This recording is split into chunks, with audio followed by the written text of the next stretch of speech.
Hello students. तो देखिए question में बताया गया है कि हमारे पास 3 बुक्स है, फिजिक्स, केमिस्ट्री और मैथ्स की।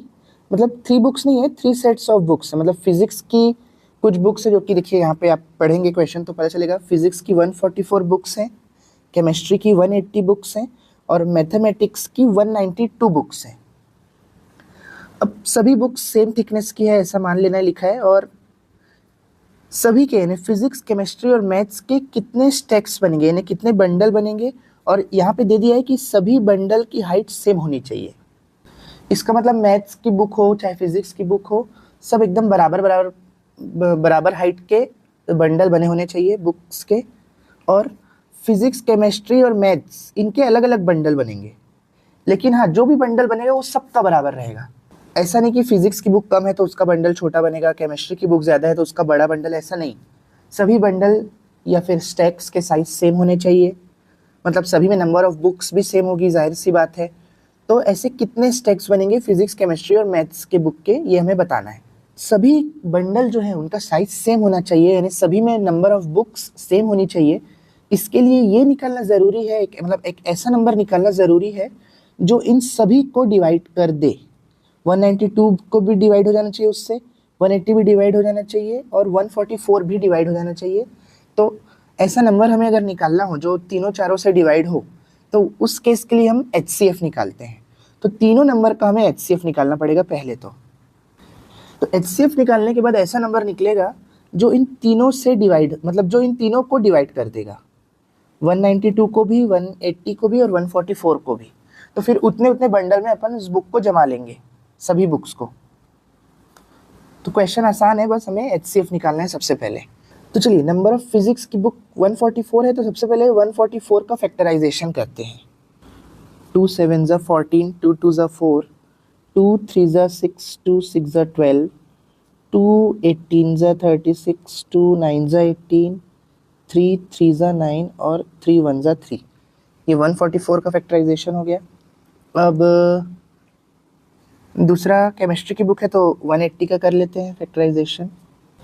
2 9 ज़ा 18, 0, 2 45 आ जाएगा, फिर 3 से 3, 1 ज़ा 3 और 3 5 ज़ा 15, फिर 3 5 ज़ा 15 और 5 1 ज़ा 5। और 180 के बाद अब 192 का कर लेते हैं मैथ्स की बुक का। 2 9 ज़ा 18, 2 6 ज़ा 12, 2 4 ज़ा 8, 2 8 ज़ा 16, 2 2 ज़ा 4, 2 4 ज़ा 8, 2 12 ज़ा 24, 2 6 ज़ा 12, 2 3 ज़ा 6 और 3 1 ज़ा 3। तो चलिए, अब HCF निकालने के लिए क्या करेंगे, तीनों में कौन कौन से फैक्टर्स कॉमन आ रहे हैं वो देखना पड़ेगा। देखिए क्या क्या कॉमन निकल रहा है। देखिए ये 2 सब में है ना।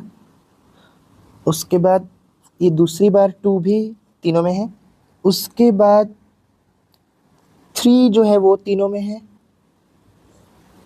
अब देखिए उसके बाद कोई भी कॉमन नहीं निकल पाएगा, तो बेसिकली ये तीनों ही तीनों में कॉमन है, 2 2 और 3।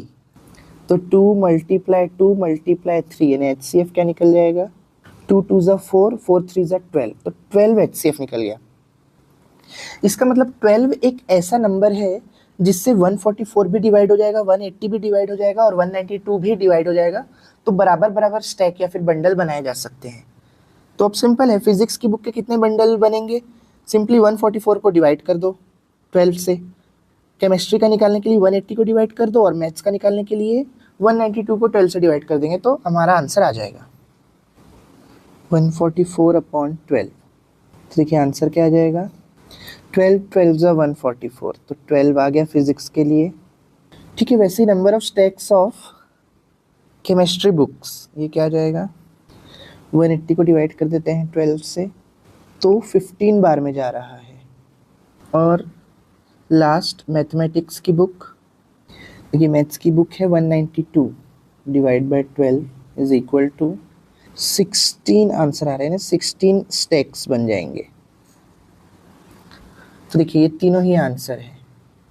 फिजिक्स की बुक के 12 स्टैक्स बनेंगे, केमिस्ट्री की बुक के 15 स्टैक्स बनेंगे और मैथमेटिक्स की बुक के 16 स्टैक्स बनेंगे। और हर स्टैक्स में यानी हर बंडल में 12 बुक्स होंगी, क्योंकि ये 12 से ही डिविजिबल है, HCF निकाल के पता चला।